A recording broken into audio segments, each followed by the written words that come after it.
ఇందాక మీరు of camera మనం మాట్లాడుతా నాది కూడా తెలంగాణ అన్నారు మీరు. కంగ్రాచులేషన్స్ టు ఏపీ పీపుల్, ఎందుకంటే కొత్త వర్కింగ్ ప్రెసిడెంట్గా లోకేష్ గారు నియమింపబడ్డారు. సార్ 44 ఏళ్ల పార్టీ చరిత్రలో కొత్తగా ఇప్పుడు వర్కింగ్ ప్రెసిడెంట్ అనే పదవిని సృష్టించి, అంటే నేను ఆ మధ్య క్యూబా విప్లవం దానికి సంబంధించిన బుక్స్ చదువుతూ నెంబర్ 1 ఫిడెల్ కాస్ట్రో అయితే నెంబర్ 2 చే గువేరా అన్నట్టుగా చెప్తుంటారు కదా సార్. మామూలుగా ఏ పార్టీ పరంగా చూసుకున్నా సరే నెంబర్ 1 ఈయన, నెంబర్ 2 ఈయన అని చెప్పేసి నెంబర్స్ వేసుకోకపోయినా సరే పార్టీ శ్రేణుల్లో వాళ్ళకు అవగాహన ఉంటుంది. ఇప్పుడు కొత్తగా నెంబర్ 1, నెంబర్ 2 అని క్రియేట్ చేసి వర్కింగ్ ప్రెసిడెంట్గా అందరికీ అందరికీ అనౌన్స్ చేసిన తర్వాత, అంటే ఇది ఏమన్నా పార్టీ పగ్గాలని, అంటే గాడ్ ఫర్ బిడ్ అని ఇలా అనట్లేదు, వయసు సహకరించుకో లేకపోతే ఆరోగ్యపరంగా ఏమైనా ప్రాబ్లం వస్తే నెక్స్ట్ టీడీపీ శ్రేణుల్లో ఈయనే ఉండబోతున్నారు సీఎంగా అని చెప్పేసి పార్టీ పగ్గాలని చేతిలో పెట్టడం లాంటిదా ఇది? దీన్ని ఎలా చూడాలి? అండ్ మోర్ ఓవర్ కేటీఆర్ వైపు చూస్తే, తెలంగాణ వైపు చూస్తే ఒక ఆరా ఫార్మింగ్ అంటారు, ఈయనేరా నెక్స్ట్ అన్నట్టుగా. మొన్న రీసెంట్లీ ఒక పెళ్లికి వెళ్ళినప్పుడు కూడా సీఎం అని చెప్పేసి నినాదాలు చేశారు. దీన్ని ఎలా చూడాలి సార్? ఈ కొత్తగా వర్కింగ్ ప్రెసిడెంట్ అనే పదవిని సృష్టించడం అయితే ఉందో, ఇలా అరిస్తే వినండి అంతే చెవులతో, అంతకన్నా ఇంకేట్లేదు. I love your wit actually. ఎందుకంటే సింపుల్గా చెప్తా సార్, స్టాలిన్ పార్టీ వర్కింగ్ ప్రెసిడెంటే కదా, 93 ఏళ్ళు కరోనా అనేది ఇంకా లాస్ట్ దాకా ఆయనే ముఖ్యమంత్రి, పార్టీ అధ్యక్షుడు. ఇక్కడ ఠాకరే గారు, వీళ్ళిద్దరూ వర్కింగ్ ప్రెసిడెంట్లు అవ్వచ్చు, లేదంటే ఆ పగ్గాలు ఉద్ధవ్ ఠాకరే కప్పు చెప్తేనే కదా రాజ్ ఠాకరే బయటికి పోయాడు. లోకేష్కి ఆ ప్రాబ్లం లేదు, ఆయన ఒకడే కాబట్టి. కానీ ప్రాబ్లం వల్ల పవన్ కళ్యాణ్. ఎగ్జాక్ట్లీ. రెండోది ఏంటంటే, మీరు జాగ్రత్తగా ఒకటి గమనిస్తే పైన ఉన్నది బీజేపీ. ఆ బీజేపీ వాడికి ఉన్నంత పదవీకాంక్ష ప్రపంచంలో ఇంకెవరికి ఉండదు. వాడు ఎవరినైనా తినేస్తాడు, ఎవరినైనా చంపేస్తాడు. కళ్ళ ముందు మీరు లోకేష్ని వర్కింగ్ ప్రెసిడెంట్ అనే కాన్సెప్ట్ని జాగ్రత్తగా మీరు గమనిస్తే సాధారణంగా కీడించి మేలించాలి. తెలుగుదేశం పార్టీకి ఒక లెగసీ ఉంది, అధినాయకుడు తిన్నంగా లేకపోతే అది ఎవడైనా సరే ఆల్రెడీ చేయరు. అంతే కదా సార్, బేస్ అనేది చాలా ఇంపార్టెంట్, పునాది అనేది చాలా ఇంపార్టెంట్. పునాదులు కాదు, అధినాయకుడు అంటే పార్టీ పెట్టిన వాడు ఎవడైతే, రామారావు గారు తీసుకుందాం, ఆయనే వీళ్ళకి నచ్చలేదు. మాకు నాయకుడు అధినాయకుడు రామారావు గారు అక్కర్లేదు అనుకునే చంద్రబాబు గారిని తెచ్చుకున్నారు. మీరు జాగ్రత్తగా వినండి, అక్కడ ఎవడు పడితే ఆడు ఫ్యామిలీ లెగసీలు, నా కొడుకు హరికృష్ణ, నా కొడుకు బాలకృష్ణ అని రామారావు గారు తేలే. అది ఒరిజినల్ తెలుగుదేశంకు ఉన్న వైబ్రేషన్స్. అంచేత ఇవాళ మీరు వర్కింగ్ ప్రెసిడెంట్ లోకేష్ చేసేసినంత మాత్రాన, మీరు గాబరా పడిపోయినంత మాత్రాన, జనరల్ సెక్రటరీ చేసేసి గబగబా ఎల్ఎంఎల్సీ చేసి గబగబా మినిస్ట్రీ ఇచ్చేసినంత మాత్రాన, మళ్ళీ రెండోసారి మంగళగిరిలో ప్రాణాలకు తెగించి గెలిపించేసి మళ్ళీ మినిస్ట్రీ ఇచ్చేసినంత మాత్రాన, ఇవాళ వర్కింగ్ ప్రెసిడెంట్ ఇచ్చేసినంత మాత్రాన మీకు బాగానే ఉంటుంది, మనం పరంపరం అని. కానీ పైన బీజేపీ వాడి సంగతి చాలా డేంజరస్ బెల్స్. నేను ఎందుకు చెప్తున్నానంటే, శివసేనడికి డెంగని ఎలా జల్లకొట్టాడో చూశారు కదా, ఆ షిండేగాని ఎలా తెచ్చారు చూశారు కదా. అలా పవన్ కళ్యాణ్ తేడానికి సినిమాలో ఉండినప్పుడు పరిస్థితి అసలు ఏం సస్పెన్సివ్ ఉంది, పార్టీని మడతెట్టే కార్యక్రమంలోనే ఉంటారు వాళ్ళు. కాంగ్రెస్ హటావో దేశ్ బచావో అన్న నినాదానికి కాంగ్రెస్కి ధీటుగా పెట్టిన పార్టీలను కూడా కబలించే నేపథ్యమే వాళ్ళకి మెయిన్. అక్కడ ఆల్రెడీ ఏడీఎంకేని ఎలా తినేస్తున్నారు చూశారు కదా, తినేస్తున్నారు, చెదపురుగు తిన్నట్టు తినేస్తున్నారు పక్క నుంచి జాగ్రత్తగా. ఇక్కడ మనకి నెక్స్ట్ ఉత్తరాది రాష్ట్రాల్లో, దక్షిణాది రాష్ట్రాల్లో కర్ణాటక అయితే కాంగ్రెస్ లేకపోతే బీజేపీ వచ్చే పరిస్థితి ఉంది. ఇక్కడ తెలంగాణలో మెల్లిగా దూరారు 8 మంది ఎవరికి వాళ్ళకే ఉపయోగపడిన వాళ్ళు 8 మంది గెలిచారు. నేను తెలంగాణ అవమానం జరిగిన బండి సంజయ్, కిషన్ రెడ్డిలో చలనం లేకపోవడం చూశారు కదా. 8 మంది కాంగ్రెస్ వాళ్ళు వెళ్ళి ఆ సూర్య మాట్లాడిన దానికి నాన్ రియాక్టివ్ మోడ్లో ఉన్నాడు, ఎవరి కోసం గెలిపించారో మీరే తేల్చుకోండి తెలంగాణ ప్రజలు. అంచేత ఈ బీజేపీ వాడిని డోంట్ అండర్ ఎస్టిమేట్. అలాగే లోకేష్ ఇక్కడ జరిగే దగ్గర ఎలాంటి తీవ్ర పరిణామాలు ఉంటాయంటే, వాళ్ళు చాలా స్ట్రాటజికల్గా ఒక పక్క చిరంజీవిని తీసుకెళ్ళి రాజ్యసభ చేస్తారు. ఇప్పుడు 4 వస్తే ఖాళీ. ఎలా అండి రాజ్యసభ, ఆయన పార్టీలకు దూరం అయిపోయాడు, నాకు రాజకీయాలు వద్దన్నాడంటే లతా మంగేష్కర్, టెండూల్కర్ టైప్లో ఇస్తారు నీ సేవా తత్పరతకు గుర్తింపు. కానీ అప్పుడు ఏమవుద్ది, పవన్ కళ్యాణ్కి యాంటీనాలు పెరుగుతాయి. మొత్తం ఫ్యామిలీ అంతా ఉప్మా తిని అన్నట్టు, ఒక ఎమ్మెల్సీ, ఒక రాజ్యసభ, ఒక ఇది. అప్పుడు ఏం చేస్తారు, చాలా అన్నయ్య గారిలో పార్టీని డైరెక్ట్గా విలీనం చేస్తే బాగోదు కదా, చాలా బాగోదని దీనికి ఒక రాచమార్గాన్ని క్రియేట్ చేస్తారు వాళ్ళు. చేసి ఏం చేస్తారు, పవన్ కళ్యాణ్ జనసేన పార్టీని విలీనం చేసి జనసేన పార్టీ బదులు బీజేపీ అధ్యక్షుడిని చేసి ఈ తెలుగుదేశంలో నచ్చని బ్యాచ్ని మొత్తం మరతెట్టారు అనుకోండి యువతల పక్క. లాస్ట్ ఇయర్ గవర్నమెంట్ బీజేపీ కదా. అంత స్ట్రాటజీస్ ఉంటాయి, పెద్ద ప్లాన్, చాలా పెద్ద ప్లానింగ్లో ఉన్నారు వాళ్ళు. మీరు ఏదో ఇక్కడ పైపైన ఒడియాల వేపుళ్ళు చూస్తే, ఎందుకంటే 45 సంవత్సరాల పైచిలుక లెగసీ కలిగిన చంద్రబాబు నాయుడు గారు ఇంత డమ్మీగా పనిచేయడం నేను ఎప్పుడు చూడలేదు. పైపచ్చి 164 స్థానాలు ఉండి అందులో 134 ఆయనే గెలిచి. అంటే సార్ ఎవ్రీ 10 years ఒకసారి పరిస్థితులు అనేవి మారుతూ ఉంటాయి కదా సార్. సో అందులో మారలేదు కదా, ఈసారి అయితే కేంద్ర ప్రభుత్వంలో మారలే కదా. సాధారణంగా మాక్సిమం టాలరెన్స్ 2 terms చూస్తారు. ఈ 3rd term కూడా నెత్తెక్కించుకున్నారు కదా ఇవాళ, మీరు గమనించారా? సో ట్రూ కాదు. మీరు చెప్తుంటే నాకు డాట్స్ కనెక్ట్ అవుతున్నాయి. They are planning is totally different. Akhand Bharat అని మొదలెట్టి భారతదేశం అంతా వృత్తం చుట్టారు. అసలు నిన్న ఆ బిల్లు కనుక పాస్ అయ్యి ఉంటే ఆ కథకలే వేరుంది. అసలు ఆ బీహారు, మధ్యప్రదేశ్ అండ్ ఉత్తరప్రదేశ్తో మిగిలిన మనం అందరం బెచ్చేటాడుకోవడమే.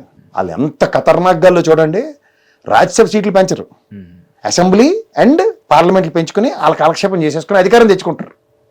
రాజ్యసభ అంతా ఫ్లేవర్ మేనేజ్మెంట్ కదా, అమిత్ షా కలిపడిపోవడమే కదా.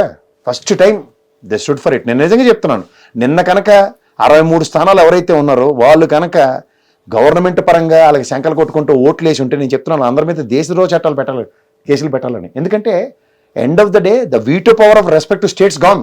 ఇప్పుడు నార్త్ ఈస్టర్న్ స్టేట్స్ కానీ మీరు జాగ్రత్తగా గమనిస్తే 33 కేంద్రపాలిత ప్రాంతాలతో కూడా ఎవరి బతుకులు మారట్లేదు.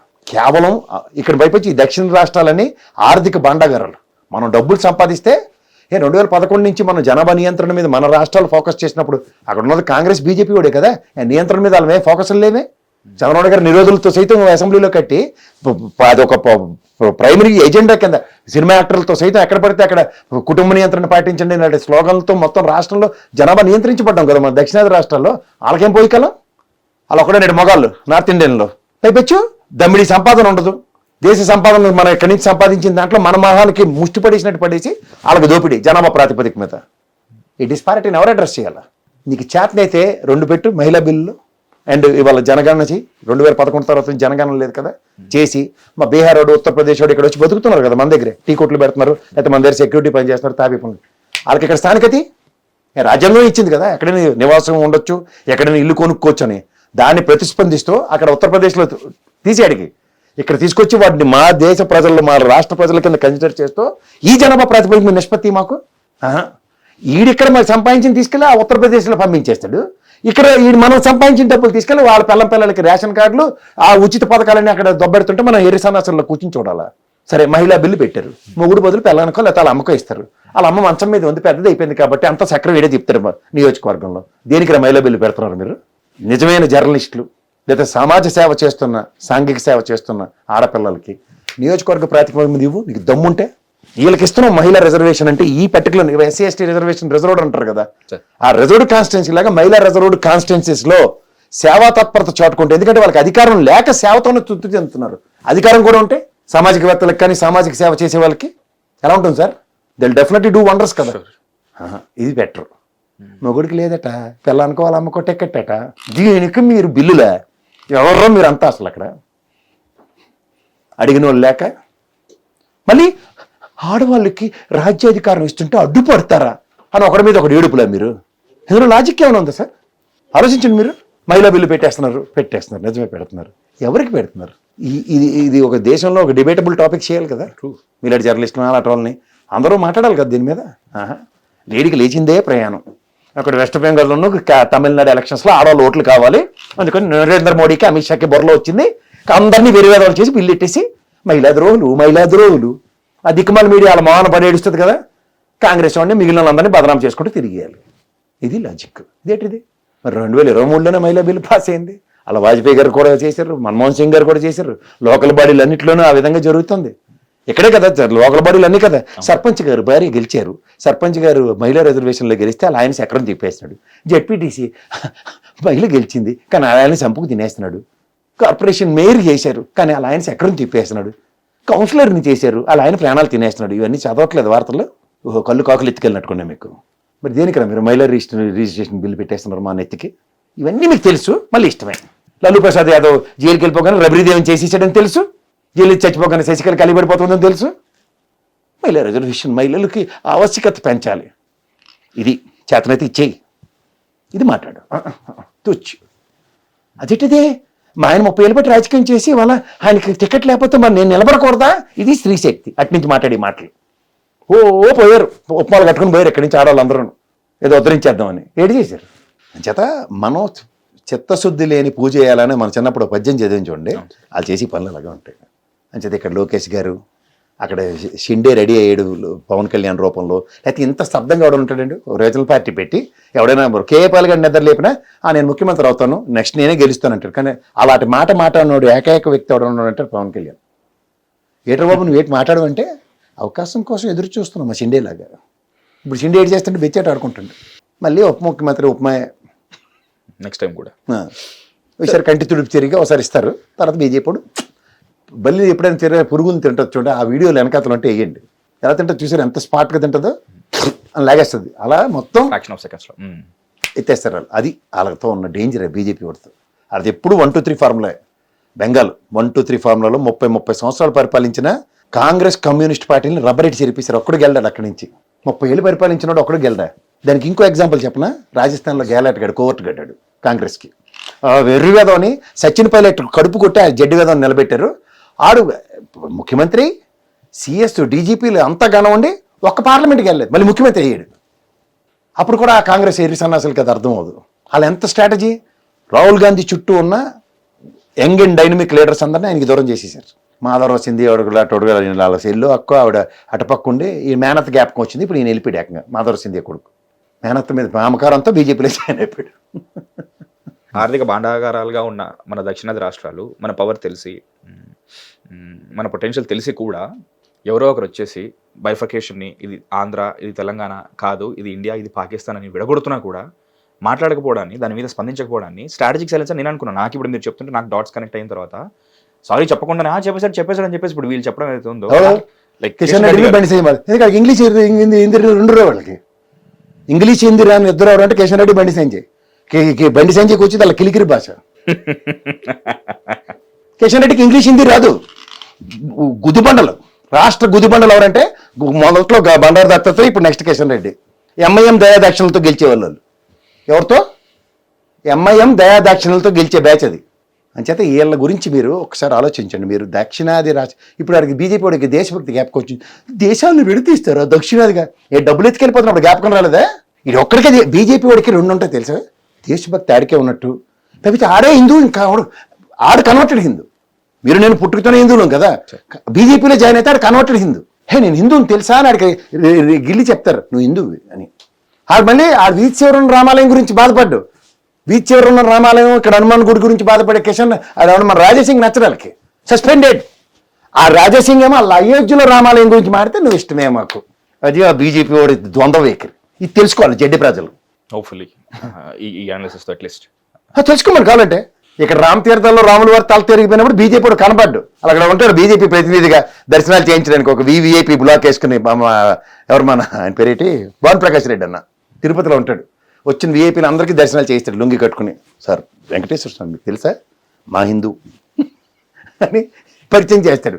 రాముల వారి తల తగిలిపోయిన అక్కడికి వెళ్ళడు. అక్కడ మా రఘురామకృష్ణరాజు ఊర్లో లబో దీపం అంటాడు, ఏది నా రాముల వారి గుడి కడుతున్నది అంటే. అదే అవే మాకు జ్ఞాపకం, ఓన్లీ అయోధ్య రామాలయం అంతే. సార్ నెంబర్ గేమ్ అనేది చాలా ఇంపార్టెంట్ అని ఇప్పుడు నాకు అర్థమైంది. ఇప్పుడు నెంబర్ గేమ్ అంటే ఎలా ఉంటుందంటే ఎలిమినేషన్ గేమ్ అంటారు దీన్ని, నెంబర్ గేమ్ అనరు దీన్ని.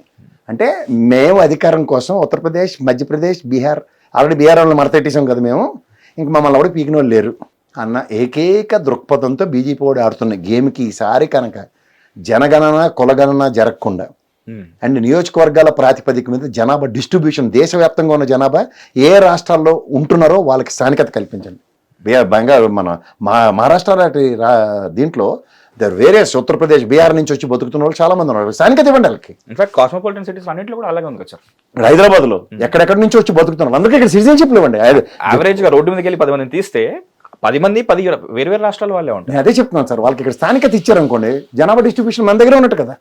ఎంతసేపు 4 కోట్లే తెలంగాణ వాళ్ళు, 3.87.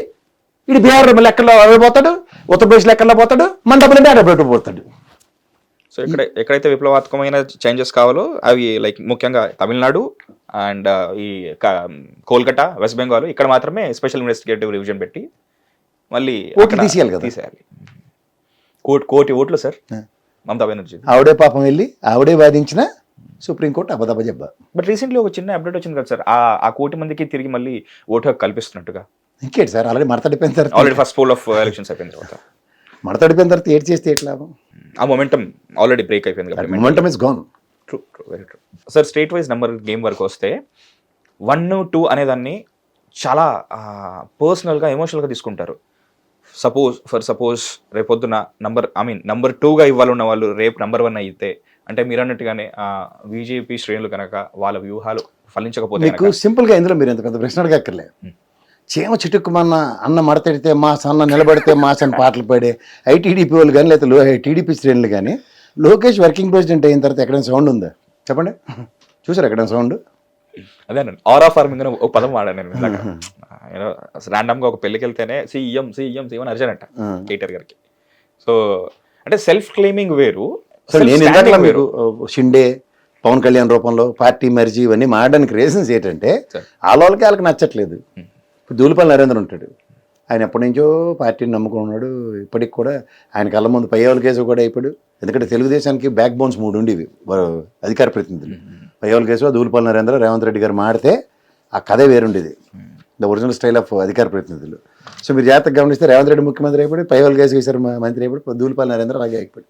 ఇదేటర్ బాబు నేను మళ్ళీ లోకేష్ వచ్చిన తర్వాత అలా మా గంటా శ్రీనివాసరావు అటు కాదు, మీరు నా టీము కాదు, నా టీము కాదు, మీ ఏజ్ నాకు సింక్ అవ్వట్లేదంటే మళ్ళీ నేను పవన్ కళ్యాణ్ లాగా ఇంకో 15 ఏళ్ళు ఉడిగం చేయాలా అన్న ఒక ఇన్వర్టెడ్ కామాలో ఒక క్వశ్చన్ ఉంటుంది. బుచ్చే సోదరు ఆల్రెడీ నువ్వు తాత అనేసు, ఆల్రెడీ నేను రాజకీయ సన్యాసంలో చూస్తున్నాను, పైపచ్చి ఇంకా అయిపోయే టైంలో కూడా నాకు మళ్ళీ నీకు కూడా ఉడిగం చేయాలా బాబు అన్నట్టు ఆయన వస్తుడు యనమల రామకృష్ణుడు. ఏంటి మా అమ్మాయి గెలిచేసింది కానీ ఏంటిది నేను కూడా నిన్ను మళ్ళీ నీకెందనా, రామారావు గారితో మొదలైంది, మన చంద్రబాబు నాయుడు గారు, తర్వాత నీకు, నా కర్మకాలు నేను బతికుంటే దేవాంశకు కూడా చేయాలి ఉడిగం అన్న టైప్లో ఆయన ఆలోచిస్తారు కదా, ఎవడైనా ఆలోచిస్తారు కదా. ఇవన్నీ ఆలోచిస్తూ రాజకీయంలో ఏ నాయకుడినైనా మీరు తీసుకోండి సార్, ఒక ఎమ్మెల్యే గెలిచిన దగ్గర ఆడు మినిస్టర్ అవ్వాలనుకుంటాడు, మినిస్టర్ అయిన తర్వాత ముఖ్యమంత్రి ఏమైనా ఛాన్స్ ఉంటుంది అనుకుంటావు, నాకు ఇదే కాంగ్రెస్ అయితే బాగుండు కదా, ఎప్పటికైనా సీల్ కవర్లు అవుతాను అన్న దగ్గర ప్రాంతీయ పార్టీలు అవ్వదు. ఎక్కడో ఏదో దగ్గర ఆలోచిస్తూనే ఉంటారు వాళ్ళు. ఆ చైర్ అలా ఊరిస్తూనే ఉంటుంది ఎవరికైనా. సో ఆ ఊరించి దగ్గర ఆల్రెడీ ప్రతిష్ఠించాం, ఇంక నీకు ఛాన్సే లేదన్నప్పుడు ఎవడు మనోభావాలు ఆడుకుంటే ఉండవు. అందులో చంద్రబాబు నాయుడు గారు నాయకత్వ మార్పుని తెలుగుదేశం అన్నప్పుడు ఆయన చుట్టూ ఒక వజ్ర కవచంలో 57 మంది ఉండేవారు. అందులో కాకలు తీరిన గంధర్వులలాగా యనమల రామకృష్ణ గారు ఇలాంటి వాళ్ళు, పెద్ద పెద్ద వాళ్ళు ఉండేవారు, లాల్జన్ భాష గారు ఇలాంటి వాళ్ళు. అటు వీళ్ళకి ఈసారి ఫస్ట్ టైమర్లు ఆయనతో పాటు ప్రణాళిక తెగించి గెలిచిన వాళ్ళే ఉన్నారు. వీళ్ళంతా మా టీం అంటే నెక్స్ట్ టైం వాళ్ళకే దిక్కులేదు. నిజంగా చంద్రబాబు నాయుడు గారు వేరే తలకొని దిద్దుకు కూర్చుంటే రెండోసారి టికెట్ కూడా ఇవ్వడం వాళ్ళకి, ఆ పిల్లలకి గట్టిగా ఆలోచిస్తే. సో ఇలాంటి దగ్గర ఆయన ఓరా ఎక్కడికి ముందుకు ఎస్టాబ్లిష్ అవుతుంది. Need to emerge. మొన్న ఏదో సీనియర్స్ అందరినీ పిలిచి పప్పనాలు పెట్టేసి ఆడవాళ్ళందరికీ షేర్లు పెట్టేస్తే పాత పగలన్నీ మర్చిపోయారు, తూచి నెక్స్ట్ నేనే అయిపోతానంటే ఆలోచిస్తారా? ఆలోచించరా? తప్పకుండా. అండ్ అటువైపు ఇంకా గట్టిగా ఆలోచిస్తారు. సో ఆలోచించేటప్పుడు ఇప్పుడు ఆప్షన్స్ ఎక్స్ప్లోర్ అయ్యాయి అనుకోండి. ఇది రీజనల్ పార్టీలో ఇన్నాళ్ళు మళ్ళీ చంద్రబాబు నాయుడు గారి తర్వాత లోకేష్ అని బదులు ఇదే బీజేపీ అనుకుంటే హైపోథెటికల్గా ఒకవేళ పవన్ కళ్యాణ్ పనితీరు పోకపోతే సీల్డ్ కవర్లో నా పేరు రావచ్చేమో అనుకునే వాళ్ళు చాలా మంది ఉండరు. అయ్యో, ఎందుకంటే చిన్న కార్యకర్త స్థాయి నుంచి ఆస్పిరేషన్ ఉంటుంది అసలు. లైక్ అందరికీ తెలుసు క్లాస్లో ఒకటే ఫస్ట్ వస్తాడని, బట్ అందరూ ఎగ్జామ్ రాస్తారు. సో మా ఫ్రెండ్ ఒకడు ఉండేవాడు, వాడిలో గొప్పతనం ఏంటంటే ఎగ్జామ్ రాగానే వాడు డిక్లేర్ చేసుకున్నాడు అంత స్కూల్ ఫస్ట్ నాకే అని. రోజు వచ్చేదాకా ఆడే స్కూల్ ఫస్ట్ చాలా మంది నాకు తెలుసు ఎవరు అంటున్నారు. హిట్ టీవీ యాప్, ఇందులో short news, live news, entertainment shows, movies, digital magazines తో పాటు మీ జిల్లా వార్తలను కూడా ఫ్రీగా చూడొచ్చు. ఇంకెందుకు ఆలస్యం, వెంటనే హిట్ టీవీ యాప్ ని డౌన్లోడ్ చేసుకుని ఫ్రీగా ఎంటర్టైన్మెంట్ పొందండి. Hit TV app, hit TV app, please download hit TV app. Hit TV app ని ఫ్రీగా డౌన్లోడ్ చేసుకొని ఎంజాయ్ చేయండి. మీకు నచ్చిన ఎంటర్టైన్మెంట్ కోసం హిట్ టీవీ యాప్ ని ఫ్రీగా డౌన్లోడ్ చేసుకుని ఎంజాయ్ చేయండి. హిట్ టీవీ యాప్ ని డౌన్లోడ్ చేసుకుని ఆస్వాదించండి, ఆశీర్వదించండి. ఇంతమంది సెలబ్రిటీలు హిట్ టీవీ యాప్ ని డౌన్లోడ్ చేసుకోండి అని చెప్తున్నారంటే ఎంత మంచి యాప్ ఆలోచించండి. అమెరికా అమెరికా అమెరికా అమెరికాలో చదవాలనుకునే వాళ్ళకి విశ్వసనీయమైన పేరు మన శౌర్య కన్సల్టెన్సీ. UK లో 1 year masters, UK లో 1 year masters, 2 years work permit up to 5 years visa. Contact Saurya Consultancy. Contact 89851 89851.